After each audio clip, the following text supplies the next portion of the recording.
What's going on? So today we are going to be talking about, in my opinion, what I would call DEI musicians and the state of America's manufacturing and what's going to be going on. But we're going to be talking about it from the perspective of musicians and artists in the country. So if you're interested in this, make sure you like, share, and subscribe. You know the rules.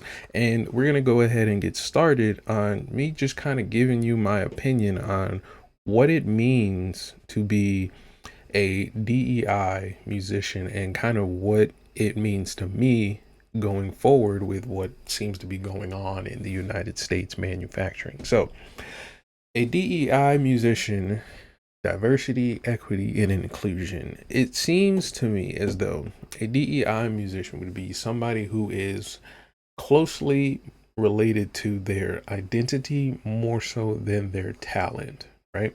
And so what that may look like is a person that is, let's say you're a rapper and you're not a real good rapper by like rapping standards. Like you don't really rhyme words well on beat, and we don't necessarily clap our hands to your music when it comes on.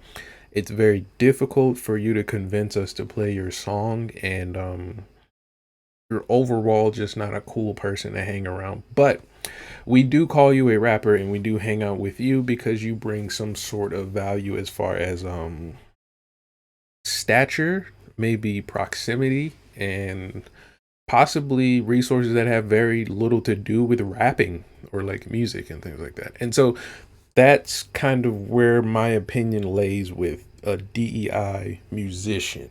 Okay. Now, what would that look like for an instrumentalist?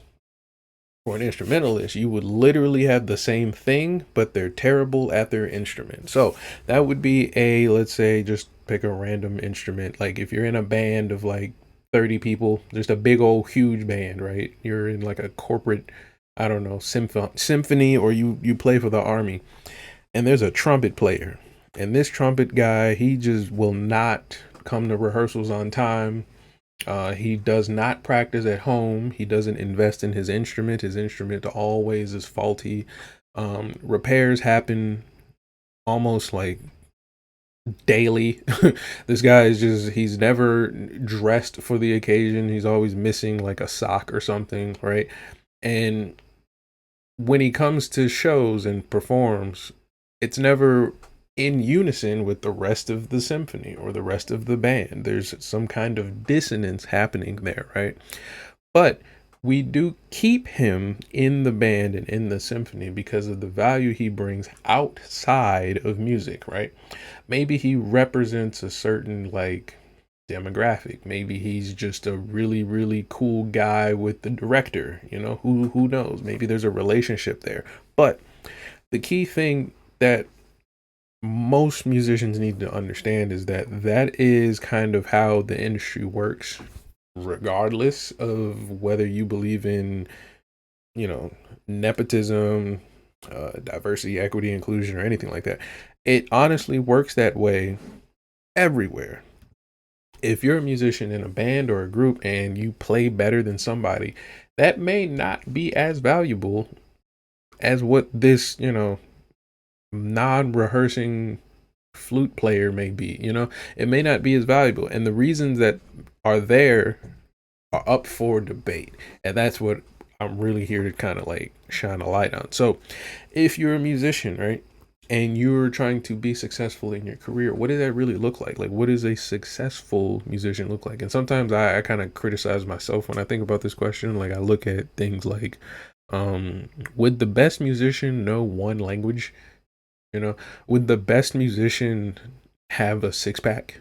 Would the best musician, I don't know, would the best musician be rich? Like the obvious one. And so when you ask these questions, you kind of like start to land on certain answers. And what I realized, a lot of the answers I was coming up with, like, should the best musician be rich? In my mind, yes, I would assume that the guy who plays the best notes, who's the most accurate, who, does the greatest at their shows or whatever, should be paid the best, but that's just not the reality. So then what is the answer? And so that brings me to a lot of what I would call the manufacturing of music, and that's where the value is. And I think what kind of landed my mind on this was I looked at different musicians that were performing a lot, and I would listen to their music a lot, but they would also complain about not being rewarded or accredited for a lot of the things that they were doing in their careers. And I would like to think that that comes from they're doing work, but they're not creating, if that makes sense. Like they're coming up with ideas, they're rapping songs, they're collaborating with other musicians, they're making music videos, but these are just not like original ideas. They're just doing a lot of work. They're working really hard, you know? And I guess for in layman's terms, what that looks like for like an instrumentalist would be like you played the same song at rehearsal like every day. Like you played the hell out of it. Like you know the hell out of it. But when it's time for you to just jam with your friends, you keep coming up with that same song. You know, you just keep playing that same song and we're just kind of like over it. And I think that's where that comes from. There isn't a spark of creativity that comes from artists in this predicament. And this is where I think most of America is going to get a big jolt of like, oh shit, this is what dope really sounds like. This is what original music sounds like. This is what a good musician sounds like, right? And I think this is how they're going to discover it, is going to be through understanding how an artist creates more so than just works really hard, right? And now, don't get me wrong, you're going to be you're always going to be competing with the guy who works really hard. Like he's not going nowhere, right? The girl who's going to be like hitting the gym 4 a.m. and then playing piano for 3 hours, and then she's like raising a kid and then going to her recital at 3 p.m. and then when she gets home she's like doing her evening job as a waitress and shit like that. That girl, she's gonna be on the table as far as like on the board of competition nonstop. But the point is, the only thing that's really edging her out is if it's all done in just, you know, no direction. Just it's just done for the sake of just I'm working really hard and there's no point to it, or there's no usefulness to it. And I think what that looks like for an artist, like what a useful, really good top tier artist looks like, is one that's like kind of making a difference in their world. I would like to ideally say a positive difference, but in reality, if you're making a big difference, that's the true testament of being an artist. You're reflecting reality, and if it comes down to having a negative consequence, then it just might be what it is. And that can look like you know, maybe you reflect on what you feel is going on in the culture or in society, and it turns out that when you did that, we all had a negative reaction and it turned on itself, or maybe we turned on you. Or maybe you do that and then we kind of reflect and then make a positive change, you know? But I think that's kind of the true testament of a good artist, not necessarily whether or not you hit your scales correctly and things like that. Because there's people who can't read music that are making more money than people who teach it. And just, you know, wrapping your mind around that is kind of like it's one of the things as a young artist you just got to get over it with. It's like being a blue collar worker and trying to figure out why the guy who's sitting in the office all day makes all the money.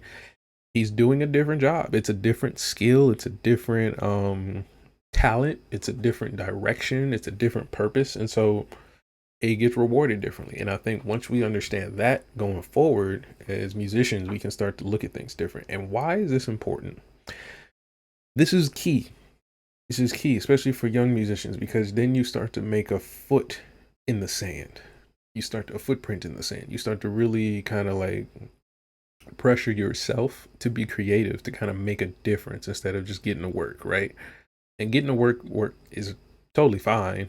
It's just if you don't have like some kind of investment going for yourself, then you don't really have a plan B. Now, that sounds vague, but I said it so vague so that it makes sense for everybody. But I'll make it specific for musicians. So if you're a young musician and you're in school right now and you're trying to, let's say, play an instrument, and you think right now in your mind like, I need to get really good at this instrument so that I can do XYZ, whatever you think comes next, right? You need to understand that what comes around that is good character. It's going to have to be you being on time to a lot of the things you need to do, and it's going to be you respecting the realities of the world around you. Meaning, you're going to feel entitled because you are really good and because you are really smart in doing things, but you won't be rewarded as such unless you negotiate as so. And that's going to be something you're going to have to learn or, be taught. People go to school to learn that information. People pay a lot of money to learn how to negotiate their price, how to really package their skills that they learn from their band directors and their schools and things like that, and make it really, really valuable to other companies or other bands and other, students and things like that. So that way you can make a living. But that's key for you to learn. And I think if you can learn it at any age, but if you learn it earlier and earlier, is going to be a lot more helpful. Now, when it comes to creating some kind of lane for yourself, the way that's going to work is taking all of that information and those experiences you learned from either school or being like a young 15 to 20-year-old, 25-year-old musician trying to learn the instruments and the industry, and learning sales and learning how to repair instruments, how to make music, how to create and collab with people. When you put all of them pieces and puzzles and experiences together, what does it all get you? And at the end of that, you have to really have a plan for what it gets you. And so I'll give you an example for me. When I was like in high school, the moniker DameSmiff, my little, artist name, that was something I stamped early. Like that was just something like, all right, we're just gonna move with this. And it may change, it may not change, but whatever it is, the point is that this is what we're building upon. That's the first brick right there. Boom. That's the first key. Boom. Right? And so everything had to go from that point outward. It couldn't go like, I couldn't imagine anybody like trying to pay me for shows or things like that. So I did a lot of things for free for a long, long time, like without asking for pay type stuff. Like whatever you offered was kind of what I received, simply because I knew that if I outworked the person next to me, or if I had a better relationship with you than the person next to me, respecting those realities of the industry, I could always maneuver in a positive way around a lot of people that may have been better to me. They truly could have been a better musician. But because I can play the game a little better, because I worked on the things that were valuable to the problem at hand, and I was able to create something unique, that was key. So for many young musicians, creating something key could be like a style. You can create like a style or sound that nobody can really replicate, or they need you to replicate. That can be key. A good example of this is people who are on TikTok who have a certain sound with their voice or their instrument or their maybe their rhythms and things like that. There's a certain style that they deliver that if you put it in the hands of somebody else, it sounds like a copy. So those are people that are very valuable, that don't really matter if they're nice to work with.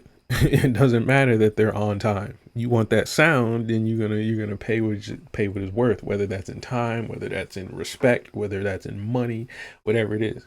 But then on the other hand, there could be somebody who's like maybe a comedian who's in entertainment, obviously, or an actor, and they're just not as convincing. They're not as funny. They're not as engaging with the crowd, but they do business the best. They have the highest integrity you've ever seen in the industry, and they're so respectable. They give gifts and say thank you, and they're respectable, and they don't push boundaries. They actually give more than they offer. And so that can be way more valuable than working with somebody who's maybe a more engaging actor or a funnier comedian, but they're late all the time, or every time you pay them there's a complaint or something like that. So these are things you want to think about early as an artist, because you'll start to see people kind of do these things that are like very detrimental to their career, and they'll act like there's nothing wrong with it, and then you'll start to see where their positions are later in their lives. And that's key if you want to be successful,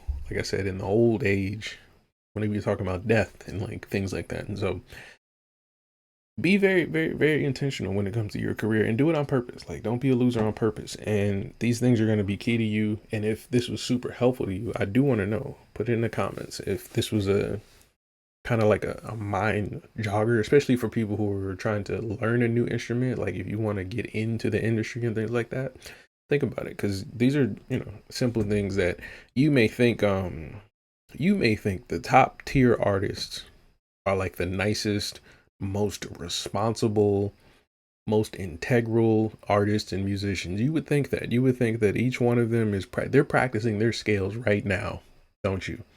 So yeah, if you're interested in this, make sure you like, share, and subscribe. I'll be making more videos like this, and we're gonna turn up. So let's get in.